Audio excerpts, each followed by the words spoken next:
sirah.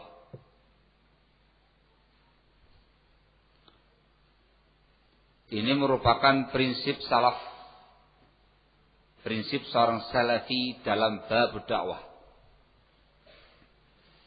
Allah Subhanahu wa ta'ala berfirman dalam Al-Quranul Karim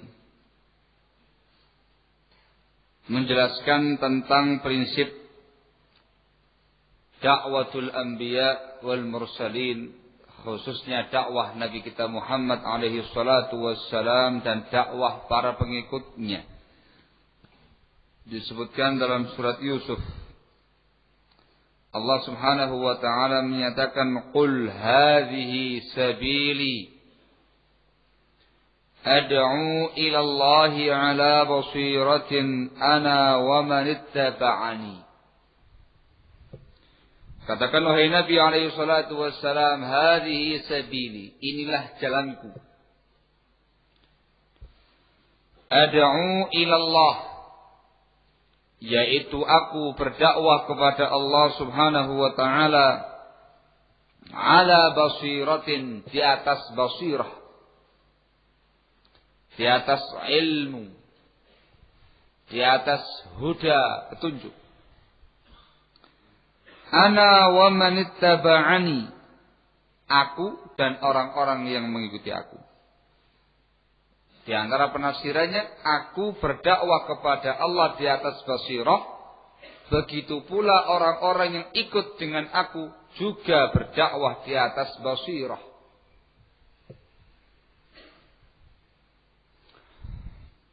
Ayat ini barakallahu fikum kemudian menjadi prinsip dasar Ahlus Sunnah Salafiyin dalam berdakwah. Prinsip mereka dalam berdakwah itu harus di atas basirah, di atas ilmu, di atas bimbingan, di atas petunjuk.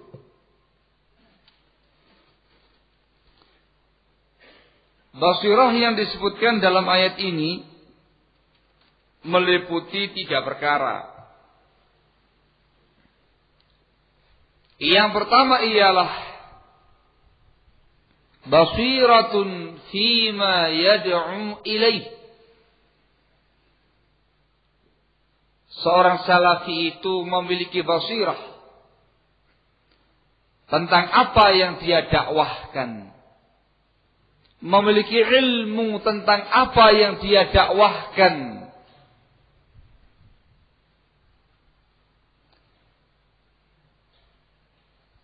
Basirah yang kedua yang disebutkan dalam ayat ini ialah basiratun fi ahwalil mad'uwin. Memiliki basirah, memiliki ilmu tentang kondisi para mad'um, audiens dakwahnya, objek dakwahnya.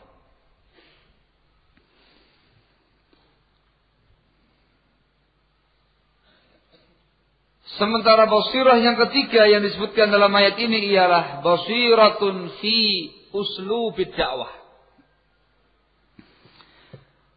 Memiliki basirah tentang uslub dakwahnya, tata cara dakwahnya, tariqah dakwahnya.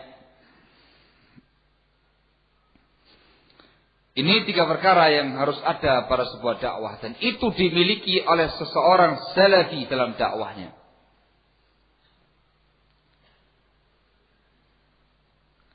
Alhamdulillah azakumullah.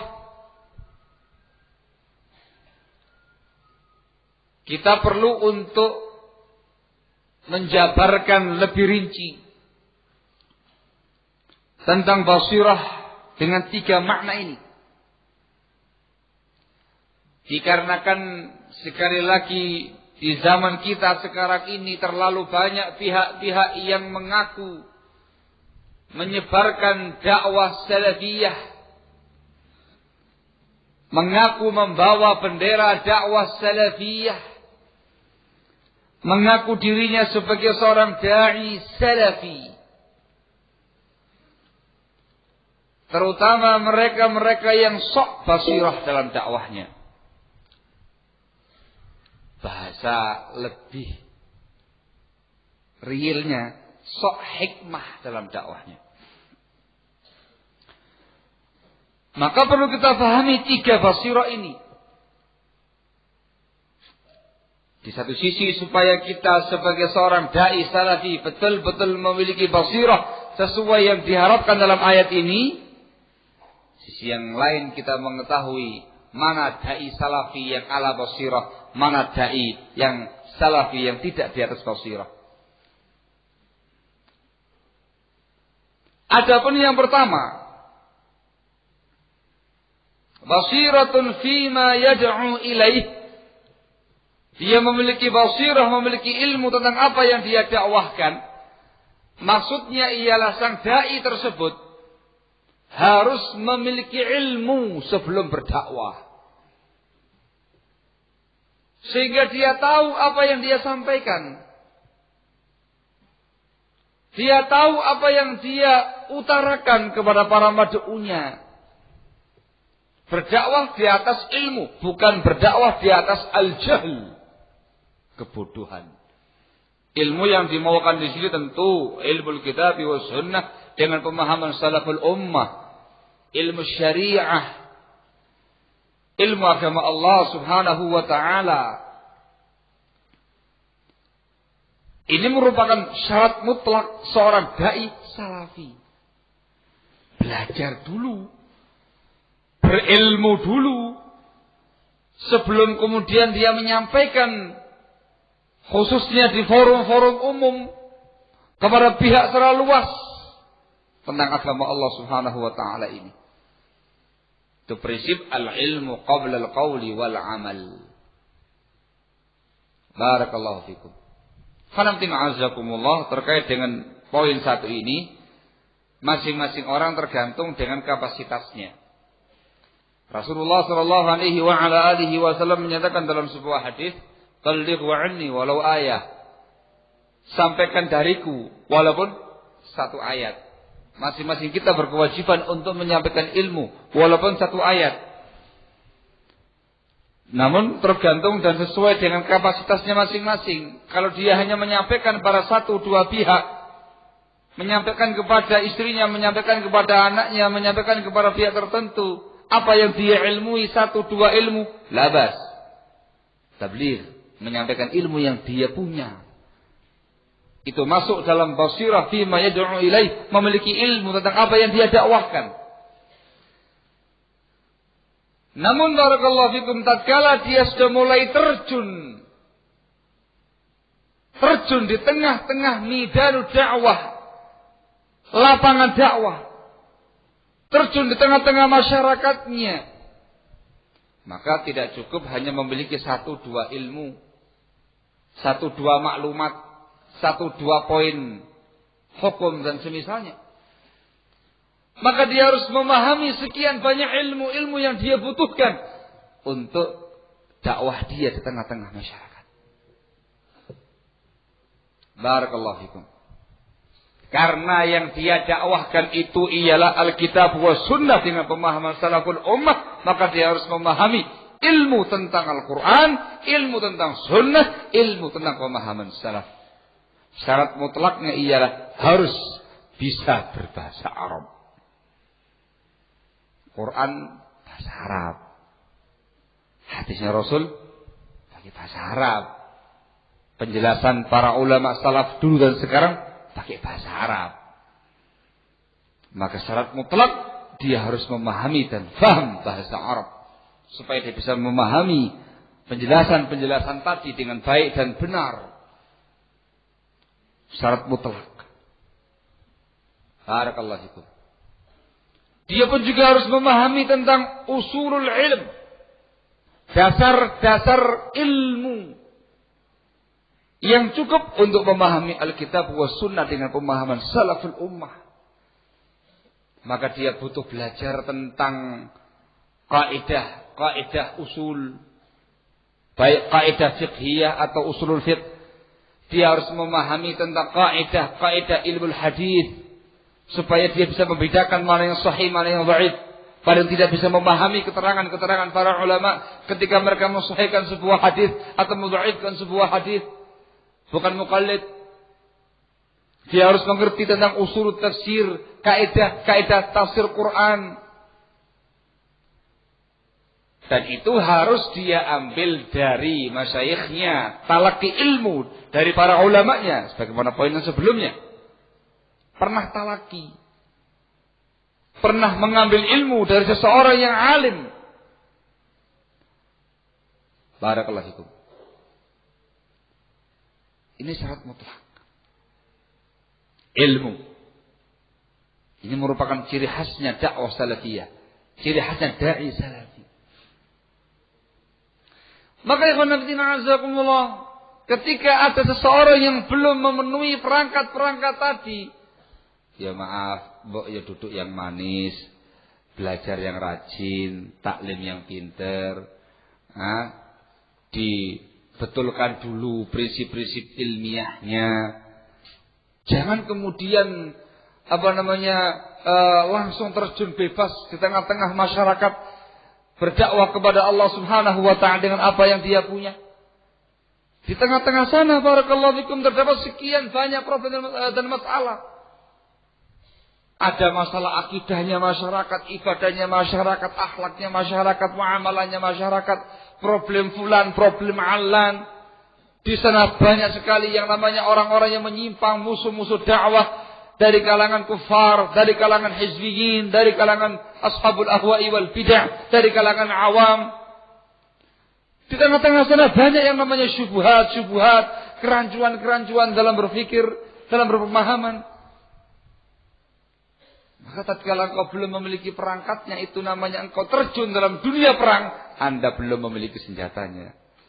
Lebih banyak korban mati atau selamat?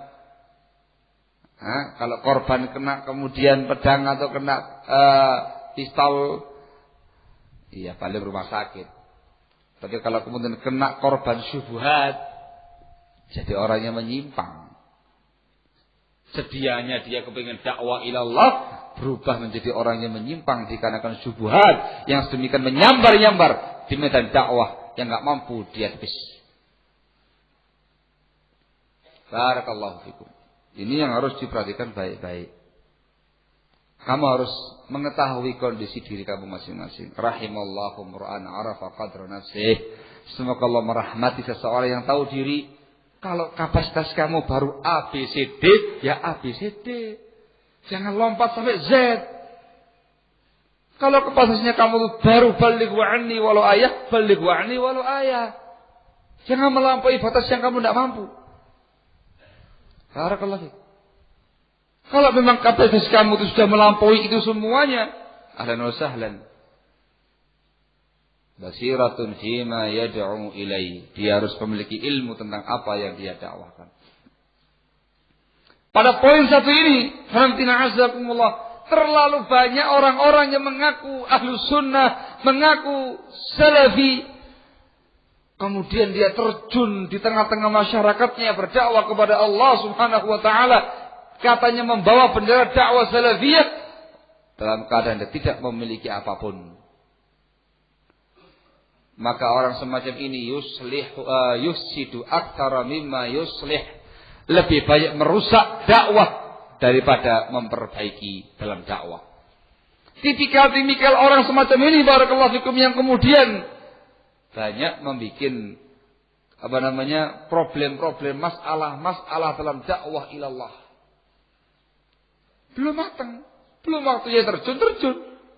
Akhirnya banyak masalah daripada perbaikannya. Di antara tipikal orang semacam ini barakallahu fikum, mengaku dirinya sebagai seorang dai salafi. Afwan ini. Tapi gak iso bahasa Arab. Belum. Tidak mampu dia. Dia memang gak punya maklumat tentang bahasa Arab yang baik dan benar. Tidak bisa dia membaca kitab-kitabnya para ulama. Apalagi sampai memahami istilah-istilahnya para ulama. Apalagi memahami ikhtilafnya para ulama. Apalagi sampai memahami mana yang rajih dari ikhtilafnya para ulama. terjun bebas, modal pandai bicara, selesai. Barakallahu fikum. Ada di tengah-tengah masyarakat yang semacam itu.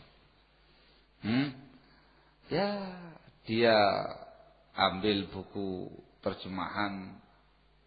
Sekarang ini banyak buku terjemahan ya. Yang tipis, yang sedang, yang tebal, dia ringkas, diketik begitu. Terus bikin poin dan segala macamnya, dikasihkan kepada para mad'u-mad'unya. Barakallahu fiik. Masing-masing diminta untuk membawa Al-Quranul Karim, mushaf Al-Quranul Karim. Ketika dia menyampaikan tema A, baca ayat ini, surat ini. Tema B, baca ayat ini, surat ini. Nggak pernah dia baca Qurannya. Yang disuruh membaca Quran siapa? Para mad'u-mad'unya tadi. Soalnya ketok, kalau dia baca Quran, kelihatan gak beresnya. Ketika membaca hadis ini, sama sini, ayo baca. Dikarenakan dia pandai mengutarakan, pandai membawa acara. Barakallahu fikum. Membawa acara ya. Sehingga para mad'u yang awam-awam tadi itu terpukau. Ilmiah. Pasti poin ini, ayatnya ini, hadisnya ini. Ayat ini, ayat sekian, surat sekian. Tak baca sendiri. Mantep. Lah iya engkau dibodohi sama dai tadi. Coba dai tadi suruh baca lah, ketok kelihatan kayak baca Quran. Coba dai tadi yang suruh baca hadis lah gak ngerti bagaimana makna hadis yang benar.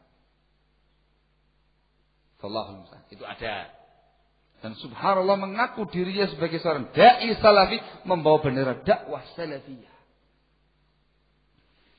Akibatnya barakallahu fikum dikarenakan belum menguasai prinsip-prinsip keilmuan, yang muncul ialah pemahaman-pemahaman yang aneh di tengah-tengah para mad'unya.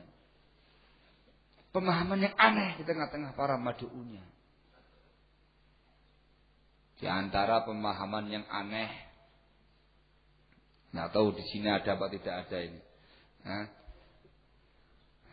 Di kota metropolitan kedua Surabaya kok banyak. Nggak tahu di kota minyak ini.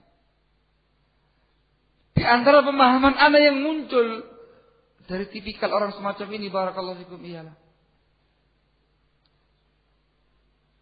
dilarang bagi bapak-bapak atau ibu-ibu yang beli pakaian di market untuk mencoba di kamar ganti.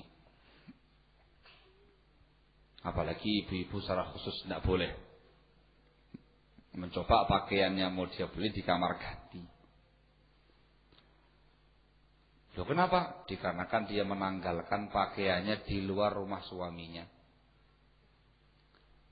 Sampai pada tingkat pemahaman, dia kalau main ke rumah bapaknya atau ke rumah saudara-saudarinya atau ke rumah temannya, tidak boleh mandi di sana. Loh kenapa? Dikarenakan menanggalkan pakaian di luar rumah suaminya. Bagaimana itu? Iya, karena ada hadis yang menyatakan barang siapa wanita manapun yang menanggalkan pakaiannya di luar rumah suaminya, maka sungguh dia telah membongkar, telah menyingkap tabir antara Allah dengan dirinya. Ya, itu ada hadisnya, sahih riwayatnya. Masya Allah. Dan subhanallah diamalkan oleh para mad'unya yang lebih goblok daripada dai-nya. Akhirnya apa? Ketika dia main ke rumah keluarganya, 3 hari gak mandi. Kira-kira baunya sedap atau baunya Allahul musta'an. Bingung para mad'unya. Ketika ditanyakan kepada seseorang yang mengerti, loh kok bisa begitu? Bagaimana? Dari mana kamu dapat pemahaman semacam ini? Iya, dikarenakan ada hadis seperti ini yang diterangkan oleh ustadz kami, dai kami yang salafi itu seperti itu. Ayyuma imra'atin khala'at thiyabaha fi ghairi baiti zawjiha faqad hatakatis sitra bainaha wa baina rabbiha. Ini kan rumahnya bapak, rumahnya ibu, rumahnya kakak, rumahnya adik, rumahnya teman. Kan bukan rumah suami saya. Kalau saya melepaskan pakaian saya di situ, ya berarti terkena ancaman dalam riwayat ini. Allahul musta'an, la haula wala quwata illa billah. Ketika ditanya, istri kamu tuh melepaskan pakaiannya di mana? Di kamar mandi atau di ruang terbuka? Loh, di kamar mandi. Ada yang lihat? Ya tidak ada. Nggak boleh itu. Nggak boleh. Loh kenapa? Dikarenakan di luar rumah suaminya. Allahul musta'an, la haula wala quwata illa billah. Ketika istri kamu tadi beli baju di ruang ganti itu tabirnya dibuka begitu atau tertutup? Tertutup, masa terbuka? Ada orang lain di situ? Ya tidak ada. Sendirian. Ada yang nginceng? Ada yang lihat? Tidak ada. Nggak boleh itu. Nggak boleh. Loh kenapa? Dikarenakan di luar rumah suaminya. La haula wala quwata illa billah. Nah, pemahamannya betul apa enggak ini? Hah? Loh. Pemahaman ini betul apa enggak? Jawabannya ini pemahaman yang menyesatkan. Ternyata memang dia dikarenakan tidak ngerti bahasa Arab dan tidak bisa membaca bagaimana keterangan-keterangan para ulama dalam karya-karya mereka. Dia menerjemahkan secara lafziyah saja. Apalagi pegangan dia buku terjemahan sesuai dengan terjemahan mutarjimnya. Ternyata ketika dicek keterangan para ulama, maksudnya ialah kalau dia menanggalkan pakaiannya di depan orang yang bukan mahramnya, tampak auratnya. Dia memperlihatkan auratnya bukan kepada mahramnya. Dia jelas haram. Apalagi di luar rumah suaminya. Sehingga maknanya ialah haram hukumnya bagi seorang wanita muslimah menampilkan auratnya di depan laki-laki yang bukan mahramnya. Jadi paham ya? Yang ini yang betul. Tapi kalau kemudian dia di luar rumah suaminya, tidak kelihatan sedikit pun auratnya, ya tidak ada masalah. Dia ke rumah bapaknya, mandi di kamar mandi, dikunci yang rapat, tidak ada yang lihat, ya tidak ada masalah. Mau mandi. Dan seterusnya. Allahul musta'an, la haula wala quwata illa billah. Yang lebih parah lagi ialah ketika dia membaca hadisnya Rasulullah alaihi salatu wassalam. Raghima anfu mri'in dakhala alaihi Ramadan thumma kharaja minhu wa lam yughfar lah. Sungguh celaka, sungguh binasa seseorang yang masuk bulan Ramadan, kemudian keluar dari Ramadan dalam keadaan belum diampuni dosanya. Ini terjemahan yang betul. Itu kan ancaman bagi orang-orang yang tidak bisa memanfaatkan Ramadan sebaik-baiknya. Nah, gitu ya. Ada Ramadan kok dosanya lebih banyak daripada kebaikannya. Itu orang yang celaka. Diterjemahkan oleh dia, celaka bagi seseorang yang belum minta maaf kepada keluarganya, handai tolan dan teman-temannya sebelum masuk Ramadan. Disampaikan kepada para mad'unya, ini hadis menunjukkan kepada kita bahwasanya ada syariat minta maaf sebelum masuk Ramadan. Minta maaf sama orang tua, kepada handai tolan, kepada saudara, kepada kawan-kawan dan segala macam. Minta maaf. Kalau tidak bakal diampuni kamu ketika Ramadan. Akhirnya ramai-ramai dia dan para mad'unya itu keliling-keliling menuju ke teman-temannya dia, satu rumah ke rumah yang lain dengan tujuan untuk minta maaf. Afwan ya, mumpung belum Ramadan. Ini masih Sya'ban, tolong dimaafkan saya ya. Mudah-mudahan Ramadan kita makbul. Masya Allah. Terobohan dari mana lagi pemahaman semacam ini? Tanya lagi, dari mana ini? Ada hadisnya, Ustaz. Yang berdoa itu malaikat Jibril yang mengaminkan Rasul. Yang doa malaikat Jibril yang mengaminkan Rasul. Yang mana itu? Ini hadisnya, rahimaan pemerintah tadi itu. Gedek-gedek lagi orang-orang yang mengerti bahasa Arab. Ya ini memang dikatakan dasar ustadznya goblok, tidak ngerti bahasa Arab. Afwan, saya menggunakan bahasa kasar. Karena memang nggak layak jadi ustadz. Paham ya? Terjemahan yang betul bukan seperti itu. Itu ancaman bagi orang-orang yang tidak bisa memanfaatkan Ramadan. Masuk Ramadan, memasuki Ramadan, tapi keluar dari Ramadan dalam keadaan dosanya belum diampuni oleh Allah. Maksiatnya banyak ketika Ramadan, dosanya dan segala macam banyak. Tidak ada amal ibadah yang dia kerjakan yang membuat terampuninya dosa. Allahul musta'an, la haula wala quwwata illa billah. Apa sebabnya? Tidak punya basirah tentang apa yang dia dakwahkan. Nah, lucunya orang seperti ini, ya, ketika sedang menyampaikan, subhanallah, tipe-tipe orang kayak gini ngomongnya pintar-pintar. Karena modal bicara. Maka saya katakan pembawa acara. Barakallahu fikum. Menyampaikan sesuatu ketika ada pertanyaan, dikumpulkan pertanyaannya, insya Allah dijawab pada pertemuan berikutnya. Cerdas ya? Cerdas. Kumpulkan semua. Nah itu nanti pertanyaan-pertanyaan yang diajukan kepada dia itu. Dia telepon seorang ustadz yang alim, yang mengerti agama Allah Taala. Assalamualaikum Ustaz. Apa Ustaz, saya mau tanya ini. Ini apa hukumnya begini. Direkam sama dia. Oh, jawabannya begini. Nah, seorang Ustaz yang mau memiliki punya ilmu yang Masya Allah, dijawab dengan ilmiah begini. Direkam sama dia. Skrip lumayan. Ada lagi Ustaz, kalau hukumnya gini bagaimana Ustaz? Gini. Oh, itu jawabannya begini. Direkam sama dia. Skrip sudah. Nanti tulis sama dia. Jawaban siapa ini? Jawaban ustadz yang dia tanya. Semuanya rapi, ketik, begitu. Pada pertemuannya berikutnya, jawabannya dikasihkan pada para mad'u. Jawabannya sudah saya ketik. Silakan dibaca. Atau dia bacakan. Ada pertanyaan pertama, jawabannya begini. Itu ucapannya ustadz yang dia tanyakan tadi. Cuman dia menggunakan bahasa dia sendiri atau menggunakan nama dia sendiri untuk menjawab pertanyaan tersebut. La haula wala quwwata illa billah. Yang seperti ini yang merusak. Wallahul musta'an. Ini yang mengaku dirinya sebagai seorang salafi, mengibarkan bendera dakwah salafiyah. Adapun orang-orang yang memang menyimpang itu ya memang dakwahnya bukan di atas ilmu. Di antara ciri-ciri dakwah al-hizbiyah, dakwah hizbiyah barakallahu fikum ialah dakwahnya tidak dibangun di atas dasar ilmu. Jamaah tabligh ini jamaah paling bodoh ya, Pak. Ini termasuk firqah dakwah yang betul-betul sangat jauh dari ilmu agama Allah.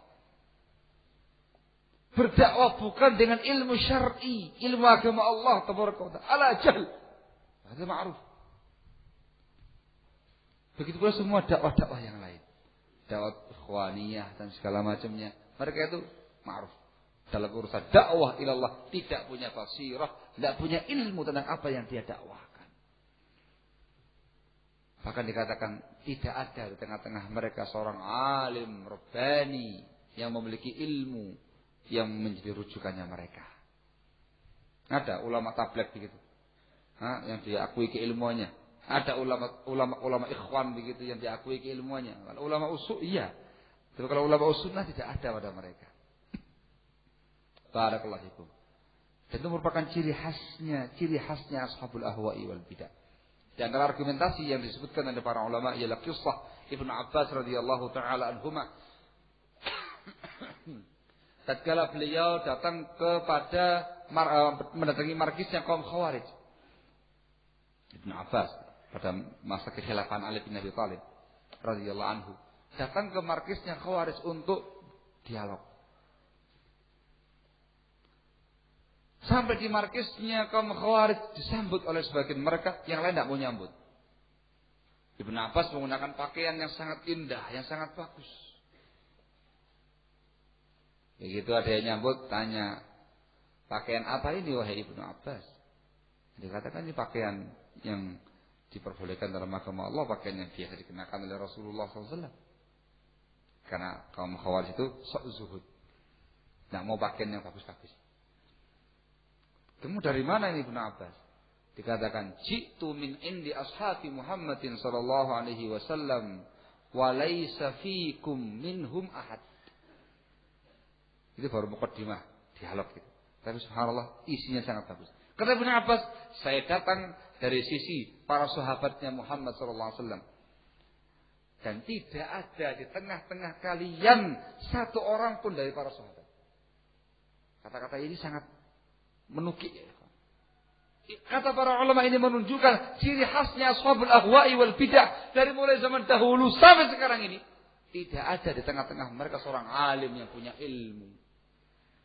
Tidak ada bimbingan para ulama pada mereka. Kenapa? Dikarenakan memang dakwah mereka tidak di atas ilmu, tapi di atas al-jahl. Ulama ada, tapi ulama usul, bukan ulama sunnah. Al-muhim, ini yang pertama. Basiratun fima yad'u ilai. Barang siapa yang terjun dakwah dan belum memiliki kapasitas ilmu yang sesungguhnya, mbok tolong mundur teratur. Pakai jubah ya, pakai palansua yang bagus, bawa kitab, bawa buku tulis, bawa pensil, ngaji yang baik, ngaji yang bagus ya. Taklim lagi yang pintar. Sabar, jangan kemudian langsung terjun dakwah. Bukan berarti menghalangi orang untuk berdakwah, tapi harus tahu diri. Kalau kamu sudah memiliki kapasitas ilmu yang cukup, ahlan wa sahlan tafadhal. Barakallahu fikum. Gitu ya. Di zaman sekarang ini, di kalangan orang-orang salafiyin ini apa ya? Di kalangan orang salafiyin ini itu mengalami sebuah apa gitu kalau dibahasakan ya, Evan? Demam keustatan. Barakallahu fikum. Artinya apa? Mereka memandang bahwasanya status ustadz itu menggiurkan. Ada di pikiran seperti ini. Melihat ustadznya kok lemu-lemu ya. Gemuk-gemuk ustadznya. Tidak ada yang kurus. Ustadznya enak loh ini. Makmur. Luar biasa loh ini. Barakallahu fikum. Sering umroh lagi. Enak sekali jadi ustadz ini. Barakallahu fikum. Di mana-mana mesti dihormati. Di mana mesti dimuliakan. Tidak pernah susah nih ustadz satu. Barakallahu fikum. Akhirnya apa tadi itu? Mengalami demam keustadan. Barakallahu fikum. Kepingin segera tampil dan kepingin untuk dicap sebagai seorang ustadz dan minta dimuliakan. Padahal belum kapasitasnya. Itu terjadi di banyak tempat. Bayangan dia, ustadz itu tampil di depan, menyampaikan ilmu, selesai. Allahul musta'an. Barakallahu fikum. Tidak tahu dia. Kalau yang namanya seorang da'i ilallah, yang namanya para asatidzah, itu kepala mereka tuh panasnya melebihi kompor. Barakallahu fikum. Memikirkan sekian banyak masyakil, sekian banyak masalah, sekian banyak problem dakwah di tengah-tengah masyarakat. Belum lagi hizbi ini menyerang, hizbi itu menyerang, hizbi ini menyerang, yang ini menyebarkan syubhat, yang ini menyebarkan berbagai macam. Yang ini tanya, yang itu tanya, ini problem, itu problem. Semua disampaikan kepada ustadznya, sampaikan kepada para da'inya. Dia nggak mengalami itu dikarenakan dia kepingin sekedar diustadzkan, tampil enak, nyaman, sudah pokoknya. Jangan ngerti kalau yang ini nggak boleh makan ini, yang itu nggak boleh makan itu, yang ini kena diabetes, yang ini kena asam urat, yang ini kena kolesterol. Karena pikirannya banyak gitu loh. Barakallahu fikum. Terjadi. Sok tampil. Akibatnya ya Pak, sebagaimana yang saya terangkan tadi. Kalau contoh-contoh pemahaman tadi memang orang-orang yang nggak bisa bahasa Arab. Yang ini sedikit bisa bahasa Arab. Tapi dikarenakan memang belum kapasitasnya yang muncul ialah perkara-perkara yang sangat-sangat meresahkan dakwah salafiyah. Ala kulli hal. Gitu ya. Sehingga tolong mohon maklumnya, basiratun fima yad'u ilai, basirah pada apa yang dia dakwahkan. Ilmu ya ikhwan. Adapun basirah yang kedua, basiratun fi ahwalil mad'uwin.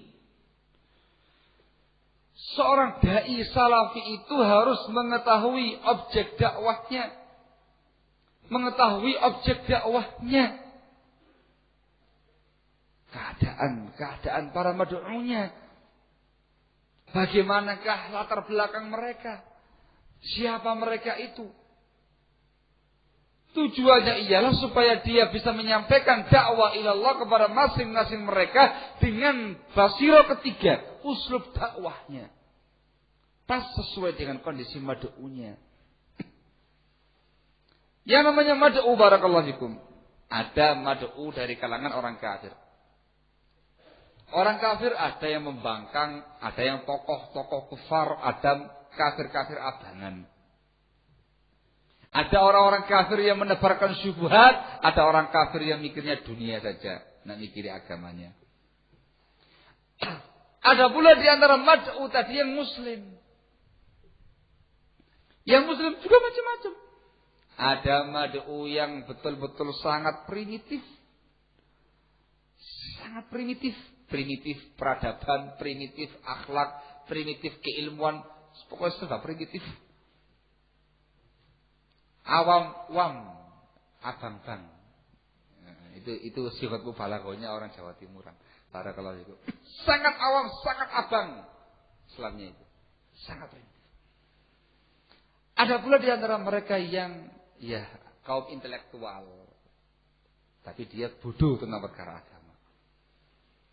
Ada yang ahlul bid'ah, ada yang ahlus sunnah. Ahlul bid'ahnya ada yang terang-terangan pada bid'ahnya, ada yang mengaku sebagai ahlus sunnah. Ada yang alim menurut mereka, ada yang jahil, itu hakikatnya.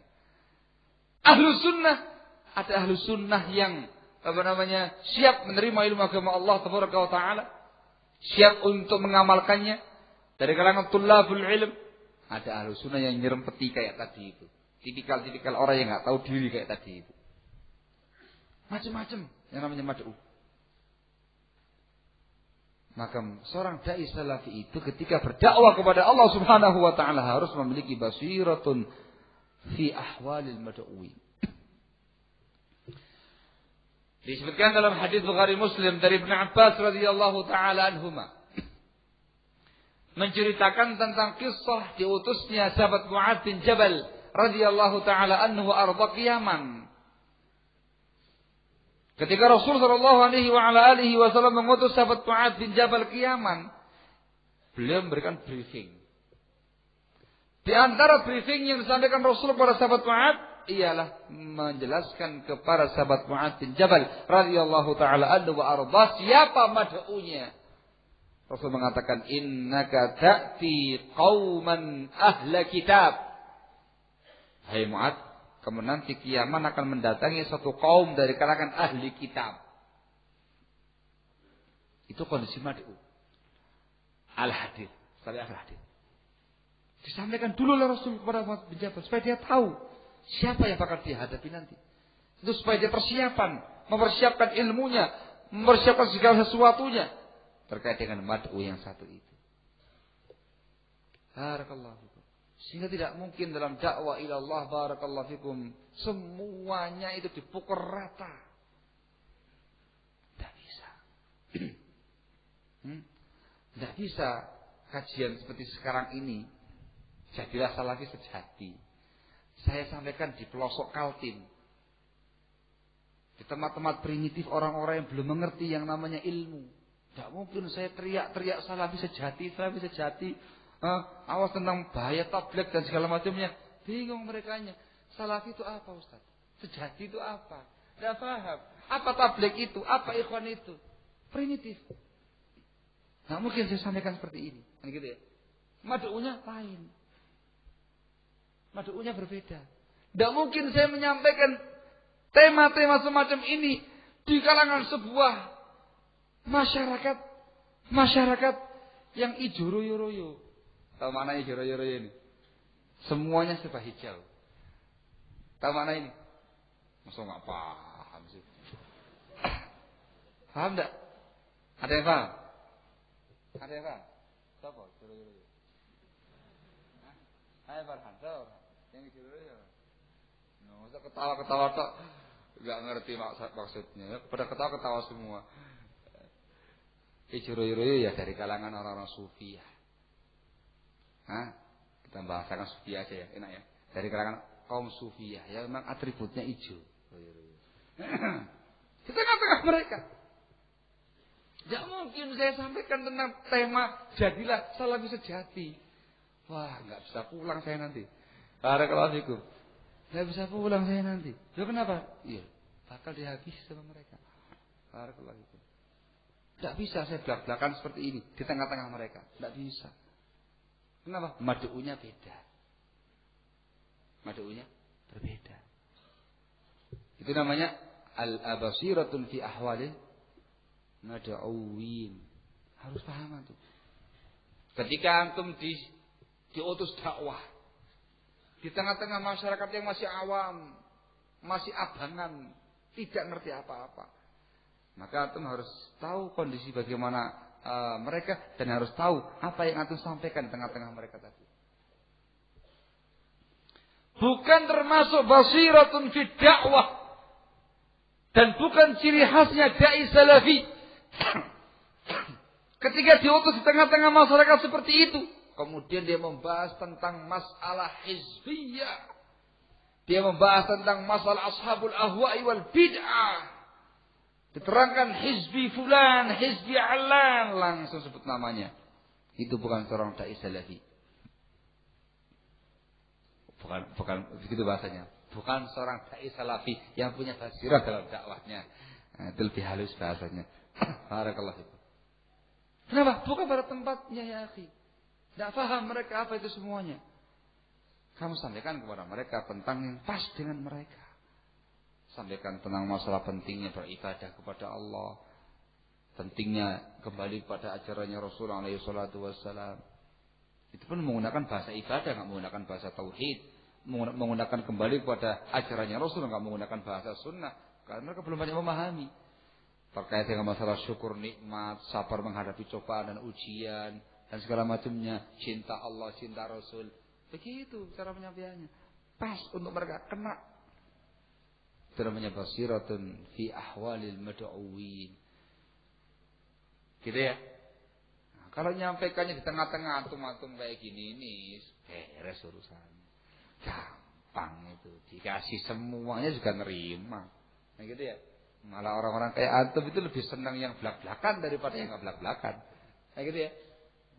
Itu namanya basiratun fi ahwalil mad'uwin.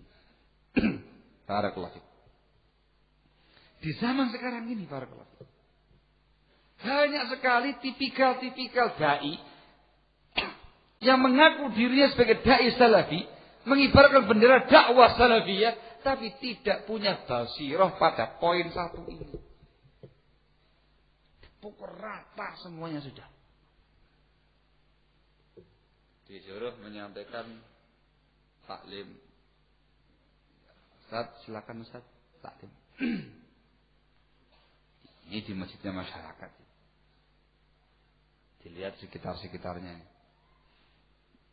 Ada mimbar tingginya sampai berapa meter. Ada mihrabnya. Ada gambar orangnya segala itu, siapa itu, gambar kiainya dan segala macamnya. Cara dia ini alhamdulillah udah bicara tentang masalah kembali kepada kitab was sunnah dan bahaya bid'ah. Tengah-tengah bicara langsung tembak sama dia. Di antara contoh bid'ah, nih langsung mihrab itu adalah bid'ah. Mimbar yang setinggi adalah bid'ah. Gambar kiai. Ini merupakan bibit kesyirikan kepada Allah. Semuanya dihabisi. Ada itu. Ada itu. Mengaku dirinya salafi. Kenal saya sama dia. Ada kalau itu. Subhanallah. Sekali tampil, afwan. Tidak bisa kembali lagi. Syukur-syukur dia selamat pulang ke rumah. Ayo. Lagi yang lainnya lagi. Ini semuanya ngaku salah dulu ya Pak. Dan yang dia beri taklim itu orang-orang awam. Bukan ikhwan Ahlussunnah, orang-orang awam. Wah, begitu dia tampil di tengah-tengah, ada kesempatan tampil seperti itu. Yang dia bawa dalam forumnya itu ialah fitnah A, fitnah B. Cara itu tentang masalah fitnah itu begini, langsung disebutkan semua nama-nama orang-orang yang dia nyatakan sebagai ahlul fitan, yang dia klaim sebagai hizbi, Itu fulan hizbi, fulan hizbi, fulan hizbi, alan hizbi. Ini ahli fitnah, ini ahli fitnah. Itu orang awamnya bingung. Ini siapa ini? Siapa ini? Siapa orang itu? Hizbi. Apa itu hizbi? Fitnah. Oh, itu orang deg-degan mendengarkan ceramahnya dia itu. Itu sudah gelisah. Luar biasa ya. Sekali lagi, sekali tampil jangan boleh kembali lagi. Lebih mengerikan lagi yang dia tuding orang-orang yang dikatakan tokoh nasional. Yang itu merupakan tokoh-tokoh yang digandrungi oleh masyarakatnya tadi. Di antara orang-orang yang menyimpang, fulan, dia itu tokohnya mereka. Kaget terhenyak mereka. Allahul musta'an. Terjadi juga. Dai Salafi, saya kenal sama dia. Barakallahu fikum. Allahul musta'an. Ya ikhwan. Dakwah itu harus ada basirah. Basiratun fi halil mad'uin di antaranya. Lihat siapa audien dakwah kamu itu. Di hadapan siapa kamu itu berbicara. Kenali. Untuk kemudian kamu sampaikan kepada mereka dengan uslub dakwah yang benar. Sekali lagi, dakwah bukan semata-mata tampil di depan. Dakwah itu memiliki etika dan basirah. Barakallahu. Yang ke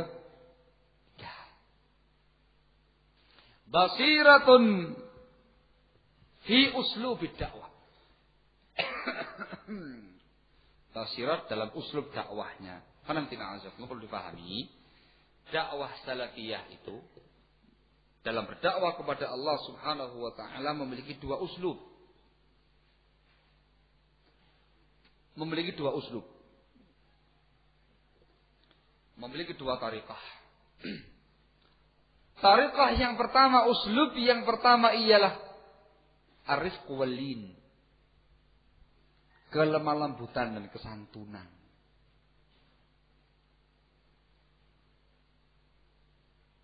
Uslub yang kedua ialah asyiddatu wal ghilzah.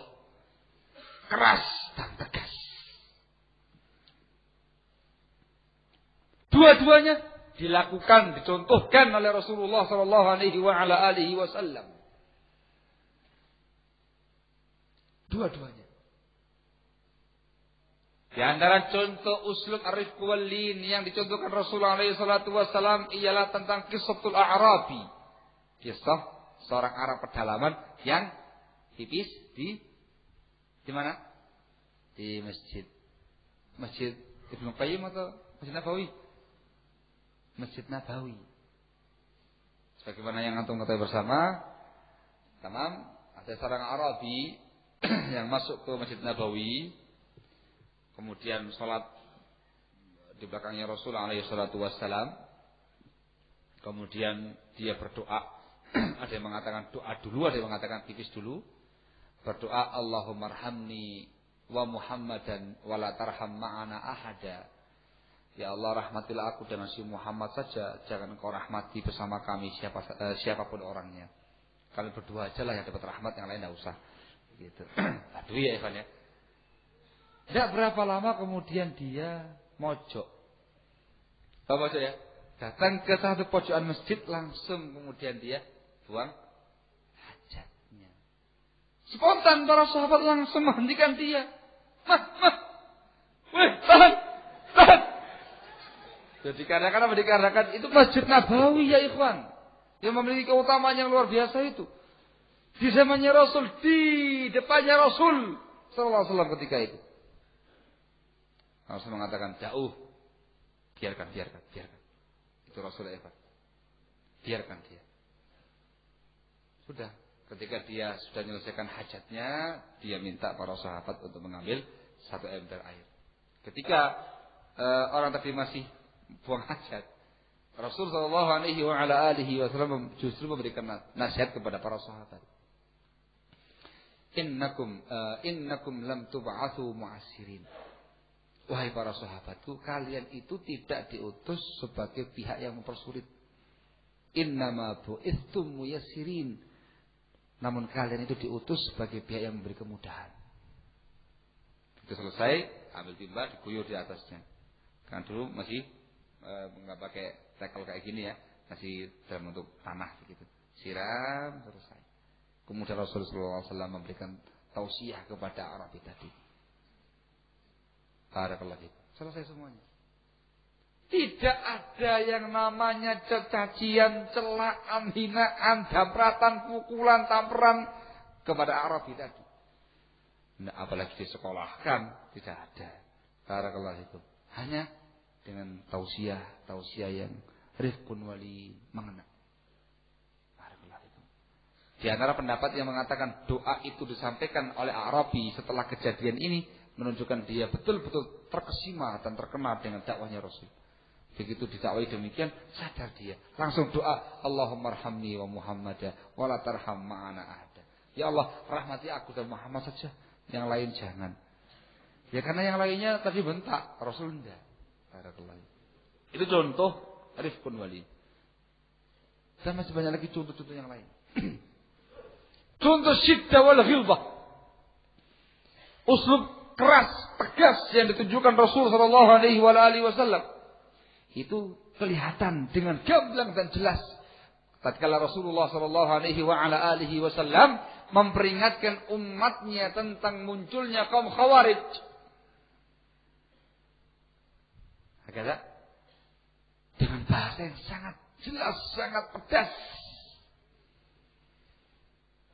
Di antara bahasanya Rasulullah SAW ketika memperingatkan para sahabatnya tentang bahaya kaum Khawarij, dikatakan sebagai kilabun nar, kilabun nar, kilabun nar. Syarru qatla tahta adimis sama.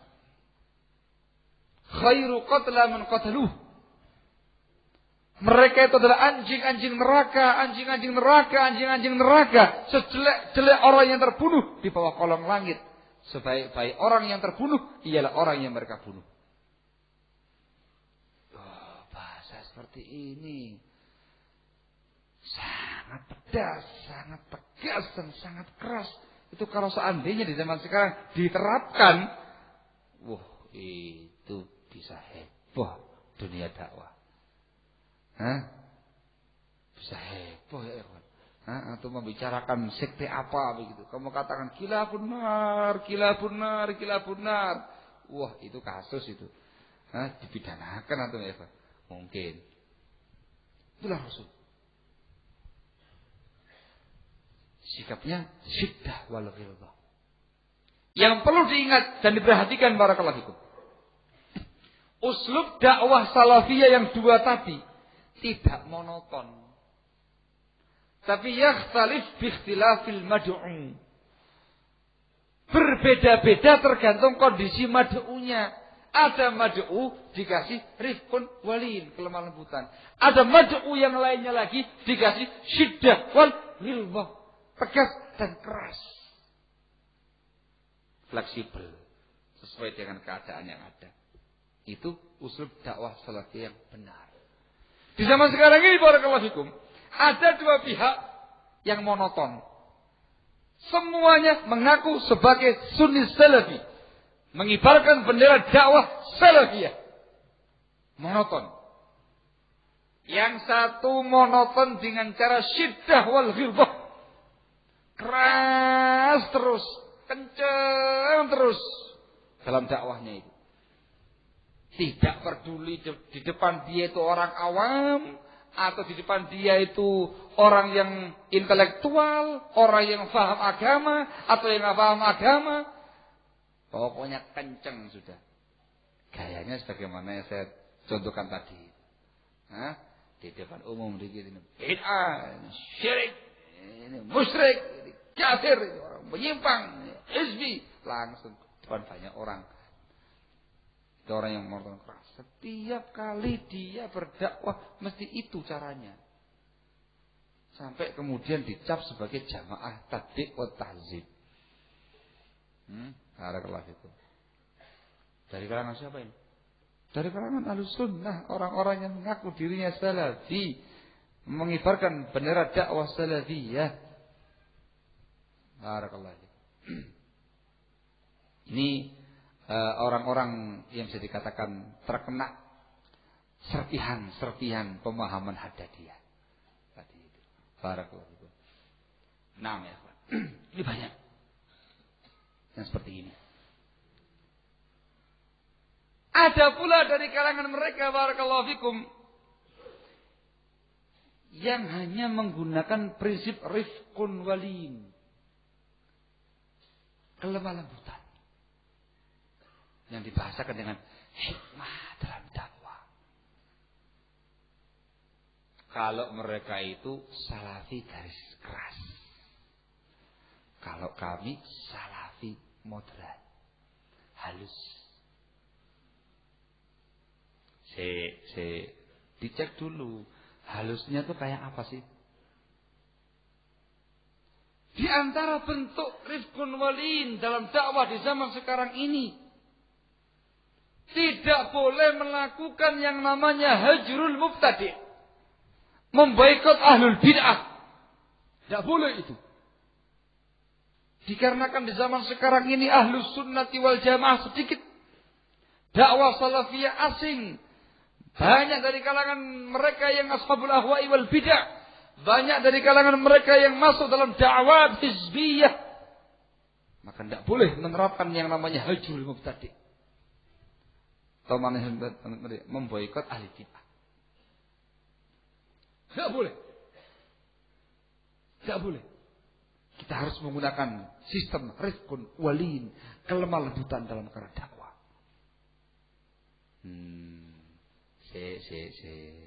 Ini kebablasan. Siapa bilang di zaman sekarang ini tidak bisa menerapkan hajrul mubtadi', memboikot ashabul ahwa'i wal bid'ah? Betul, yang namanya ahlu sunnah, yang namanya salafiyin lebih sedikit daripada orang-orang yang menyimpang, tidak salah. Betul, yang namanya dakwah salafiyah di beberapa tempat asing, nggak diketahui di kalangan masyarakatnya. Tapi siapa bilang tidak bisa menerapkan kaidah hajrul mubtadi'? Saya mau tanya sama antum, antum paham nggak sih yang namanya hajrul mubtadi' itu apa? Ya Allah alam, mereka paham apa enggak?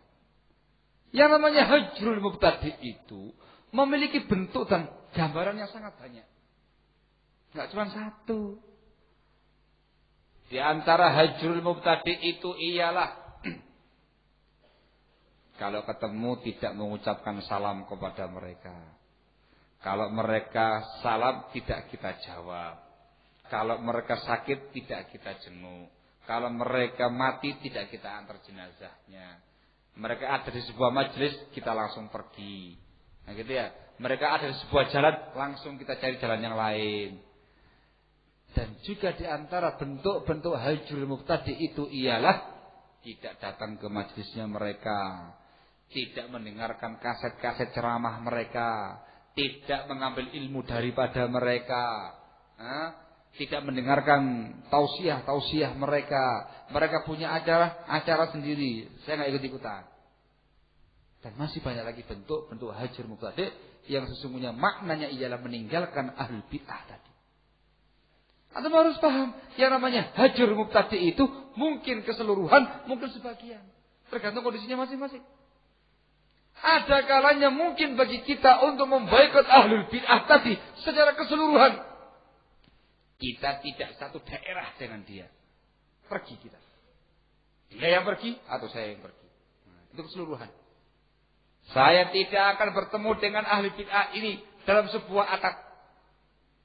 Dia ada di sebuah masjid, kamu pergi dari situ. Itu secara keseluruhan. Barakallahu fikum. Tapi ada kalanya yang namanya hajrul mubtadi' itu barakallahu fikum sebagian saja. Namanya hajrun juz'i. Sesuai dengan kondisinya. Barakallahu fikum. Kalau yang mungkin bagi kamu ialah tidak bermajelis dengan mereka, tidak mengambil ilmu dari mereka, tidak mendengarkan ceramah mereka, enggak ikut acara mereka, merekanya mati kita enggak menjenguk mereka, enggak mengantar jenazah mereka, merekanya sakit enggak kita jenguk. Itu hajrul mubtadi'. Walaupun ketika pas ketemu mau tidak mau ya assalamualaikum. Nah gitu ya. Mungkin duduk satu majelis. Dia punya urusan, kita punya urusan sendiri-sendiri. Mungkin itu namanya juz'i. Tapi tetap menerapkan yang namanya hajrul mubtadi'. Saya pahami. Kalau yang kamu maukan dengan sikap hikmah dalam perkara dakwah, rifqun walid, lemah lembut dalam perkara dakwah, tidak boleh menerapkan hajr mubtadi secara mutlak, itu kebablasan. Itu bukan uslub hikmah dakwah salafiyah yang sejati. Kembali kepada yang sejati ya. Tadi kok garis bukan terus ya. Itu bukan uslub hikmah dakwah salafiyah yang sejati. Itu imitasi. Bukan begitu penerapannya. Apa lagi yang kamu punya? Ternyata yang mereka maukan dengan rifqun walin, hikmah dalam perkara dakwah itu ialah barakallahu fikum. Kita harus berdakwah kepada mereka itu dengan cara dakwah dari dalam. Dakwah dari dalam. Ya kita dakwah tempatnya mereka. Ta'awun dakwiyah dengan mereka. Mereka di sini adalah orang-orang yang menyimpang ya, Pak. Paham ya? Dengan mereka. Kita dakwai langsung dari dalam. Langsung dari dalam. Nah terus bagaimana mungkin kamu bermajlis duduk bersama dengan orang-orang yang menyimpang seperti itu? Maslahat dakwah ya akhi. Bahasanya maslahat dakwah ini, hikmah dakwah ini. Tidak bisa langsung tak tegur begitu. Kamu tuh menyimpang. Ya nggak bisa kita punya dakwah seperti itu. Ya pelan-pelan kita harus menyampaikan dari sisi yang lain. Begitu nanti mereka memahami apa yang dakwah kita, baru perlahan-lahan kita perbaiki. Nah, iya kan. Di tengah-tengah dakwah, di tengah-tengah mereka. Sehingga dari kalangan tokoh-tokoh khawarij tampil, dia tampil di sampingnya. Daurah bersama antara Ustadz Fulan dalam kurung Ustaz Salafi bersama dengan tokoh fulan dalam kurung tokoh khawarij. Tidak apa-apa itu. Hikmah dalam perkara dakwah ya akhi. Kapan waktunya kalau kita tidak demikian caranya? Kapan waktunya kita mendakwai mereka dari dalam kalau kita tidak pernah di tengah-tengah mereka? Allahul musta'an wala haula wala quwata illa billah. Lihat sejarahnya Rasul sallallahu alaihi wasallam sampai ulama sekarang ini. Apa ada di antara mereka yang melakukan hikmah dakwah dengan cara kamu itu? Lihat. Ya kan hikmah dalam perkara dakwah. Hikmah itu sesuai dengan contoh Rasul. Ya kan maslahat dakwah. Maslahat dakwah pun juga harus sesuai dengan contoh Rasul. Ini kan rifqun walin kelemah lembutan. Lemah lembut juga harus dengan contoh Rasul. Itu usul dakwahnya beliau. Barakallahu fikum. Ada. Contohnya Rasul pernah berdakwah di tengah-tengah musyrikin Quraisy. Datang kepada mereka menyampaikan dakwah Islam, dakwah tauhid tengah-tengah mereka. Ada kan? Ada apa enggak ada? Ada ketika asbabun nuzul surat Abasa itu. Kan Rasul tengah-tengah tokoh-tokoh musyrikin. Salah kaprah lagi. Memang kalau salafi imitasi penuh dengan syubhat. Barakallahu fikum. Saya mau tanya sama antum. Rasul itu berdiam diri, ta'awun dengan tokoh-tokoh musyrikin tadi, atau beliau berdakwah langsung pulang? Enggak ada kaitan sama mereka sedikit pun. Jawabannya bagaimana? Langsung sekali Rasulullah. Alqi kalimat qamsi. Sampaikan kalimatnya kamu, dakwahnya kamu, pergi setelah itu. Labas. Tapi yang kamu lakukan sekarang ini, wahai dai salafi, pakai imitasi. Itu bukan kemudian menyampaikan dakwah terus pulang. Tapi kamu di sana bersama-sama dengan mereka, ta'awun dengan mereka, satu warna dengan mereka, satu baju dengan mereka. Dari dalam. Lain antara kamu dan Rasul. Makanya kamu bukan sebagai seorang dai salafi yang sejati. Kamu seorang dai salafi yang imitasi. Itu kenapa? Uslub dakwah kamu itu tidak benar. Allahul musta'an. Sampai di tengah-tengah mereka barakallahu fikum punya pemahaman. Tidak boleh bagi orang-orang Indonesia, ahlu sunnah, salafiyin Indonesia menggunakan jubah. Tidak boleh itu. Tidak boleh pakai jubah yang panjang-panjang ini dan sekarang pakai imam semuanya tidak boleh. Kenapa? Itu tidak hikmah dalam perkara dakwah. Tidak hikmah dalam perkara dakwah. Itu kenapa? Dikarenakan kebiasaan masyarakat kita tidak menggunakan jubah. Nah, terus pakai apa mas? Blangkon. Mau pakai blangkon. Mau pakai bantolun. Mau pakai dasi. Dan segala macamnya itu. Sebagai ciri khasnya salafiyin. Mau pakai apa? Ternyata itu yang mereka terapkan. Dari kalangan mereka yang sudah sampai tingkatan doktor, ada yang tingkatan magister, apalagi yang kelas LC. Kalau ada yang punya jabatan seperti itu, ada yang semisal dengan mereka, itu yang mereka terapkan. Di mana-mana menggunakan pantolon, menggunakan baju hem biasa. Wala qalan suwa wala syai'. Kalau berkhutbah menggunakan jas, tahu jas? Kau itu ya, kecil, tampil. Kalau pun menggunakan yang namanya kolan suap, bukan kolan suap putih seperti ini. Songkok nasional. Songkok nasional. Ceramahnya innalhamdulillah, mantap. Barakallah itu. Itu namanya apa? Itu namanya hikmah dalam dakwah kata mereka. Rifqun walihin dalam dakwah kata mereka. Masalah dakwah kata mereka. Dari mana kamu dapat seperti itu? Fatwa Syekh Fulan, Syekh Alan yang mengatakan demikian. Masya Allah. Saya mau tanya. Pernah nggak kamu mengundang Syekh Fulan, Syekh Alan ke sini? Berkali-kali. Berkali-kali. Saya mau tanya, syekhnya kamu pakai bantolun enggak? Syekhnya kamu tuh pakai baju hem enggak? Pakai dasi kayak kamu enggak? Pakai songkok nasional enggak? Ya enggak. Terus pakai apa mereka? Dia pakai jubah panjang, menggunakan imamah atau segala macamnya. Lah kok beda antara syekh dengan muridnya? Kan fatwanya syekh tadi. Penerapannya syekh lain dengan penerapan murid. Kalau seandainya demikian yang namanya hikmah dakwah salafiyah di tengah-tengah masyarakat, pakaiannya harus menyesuaikan masyarakat setempat. Kenapa syekh kamu tadi tidak menggunakan bantolun? Tidak menggunakan hem, tidak menggunakan dasi, tidak menggunakan songkok nasional. Kalau di Solo nggak pakai belangkon. Loh kenapa? Tapi ya ikhwan, itu kebablasan dalam perkara hikmah fi dakwah, kebablasan dalam perkara rifqun walid fi dakwah. Ini semuanya orang-orang yang mengibarkan bendera dakwah salafiyah katanya. Allahul musta'an wa la haula wa la quwwata illa billah. Min aina hadza? Dari mana ini? Barakallahu fikum. Yang namanya thawb seperti ini bukan pakaian adat. Ini merupakan pakaian yang disukai oleh Rasulullah sallallahu alaihi wasallam. Ummu Salamah mengatakan demikian, ahabbu thiyabi ila Rasul sallallahu alaihi wasallam qamis. Baju yang paling disukai pakaian qamis. Ada. Barakallahu fikum. Terus bagaimana terusannya? Apa bisa kita mengatakan masyarakat Indonesia itu kan anti jenggot? Kamu cukup jenggot kamu. Innalillahi wa inna ilaihi raji'un. Itu hikmah dakwah yang ada pada mereka. Kebablasan dalam prinsip rifqun walin. Dengan bangganya mereka mengatakan kami itu salafi moderat. Kami itu salafi yang halus. Kalau mereka salafi yang kasar. Masya Allah. Masya Allah. Luar biasa syubhat mereka itu ya kawan.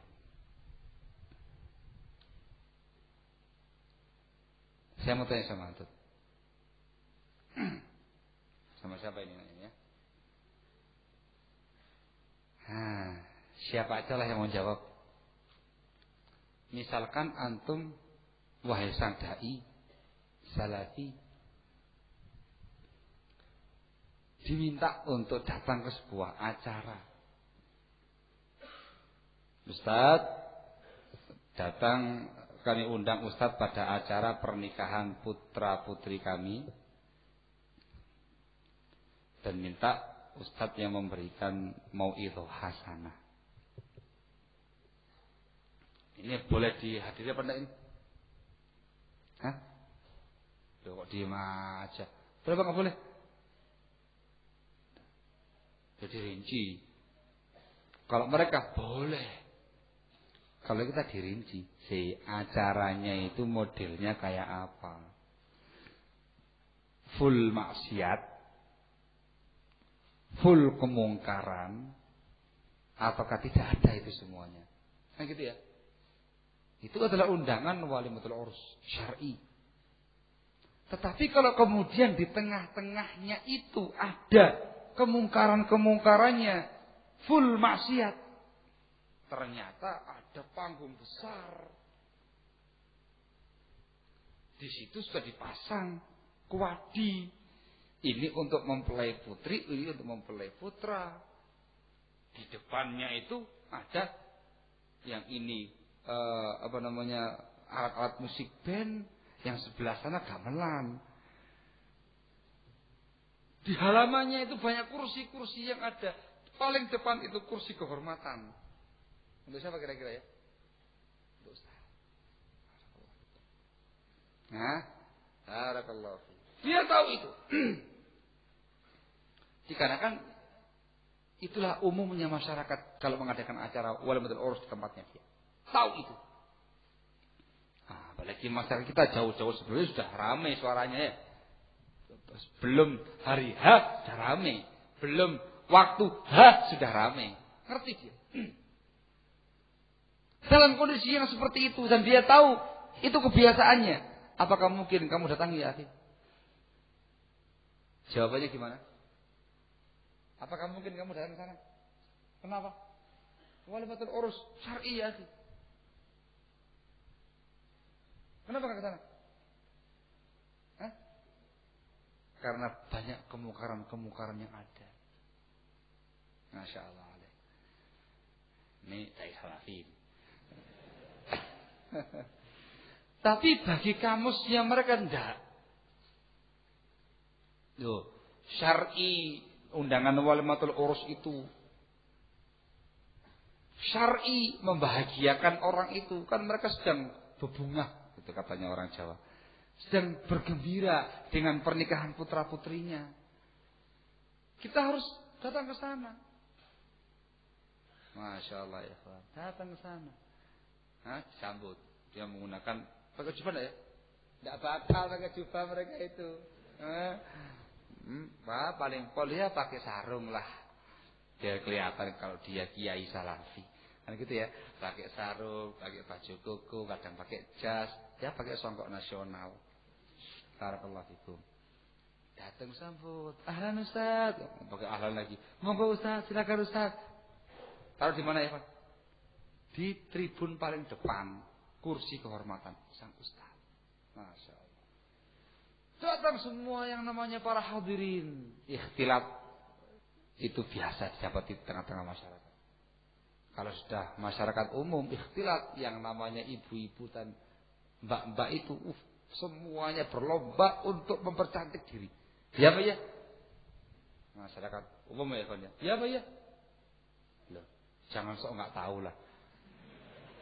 Demikian kenyataannya. Masing-masing saling mempercantik diri. Ikhtilat campur lagi perempuan. Tidak ada pemisah sama sekali. Ustaznya di depan. Tidak lama seliwer-seliwer. Apa yang seliwer-seliwer ya Pak? Ternyata para dayang-dayang penyuguh makanan. Menggunakan bahasa dayang-dayang. Kenapa? Dikarenakan yang disuruh tampil ABG-ABG semua. Dan tidak ada yang laki-laki, perempuan semua.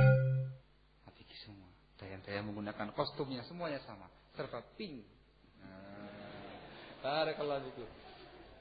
Jangan dikira menggunakan cadar, menggunakan hijab yang syar'i. Ini masyarakat umum. Ya, begitulah kondisinya. Siwar begitu. Ada yang bawa makan, ada yang bawa minuman dan segala macamnya. Ada yang menuju ke tempatnya. Mosok nggak dikasih kue ustadznya. Ya dikasih minuman, yang dikasih kue dan segala macamnya. Masya Allah. Datang dayang-dayang tadi ngasih kue. Silakan Ustaz. Ya, terima kasih. Ya. Allah Ustaz ya. Barakallahu fikum.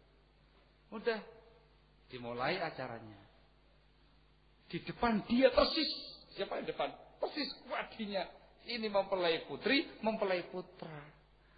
Kenyang nazarnya ya. Tidak mungkin. Orang semacam mereka tidak mungkin nunduk gini. Itulah antum. Mereka gini. Gak bakal kayak gini ya. Nanti kelihatan kurang hikmah dalam dakwah. Masuk dulu kayak gini aja. Nanti dikiranya gak menghormati tuan rumah kan. Angkat kepala. angkat kepala di depan dia. Masya Allah. Mempelai putrinya. Acara dimulai. Ternyata acaranya ialah satu demi satu. Acara pertama itu ialah penampilan grup band. Oh. Kalau sudah masyarakat umum yang antum bicarakan, mengerikan ya. Masih mending grup band putra-putra semua. Kalau grup band putra-putri, mengerikan semua. Yang ini selesai acara gamelan, barakallahu fikum, dan segala macamnya. Ustadznya dengan khidmat paling depan sendiri. Yang lainnya menggunakan pantolon semua, batik segala macam. Ini kiai satu ini menggunakan sarung. Masya Allah. Tenang-tenang.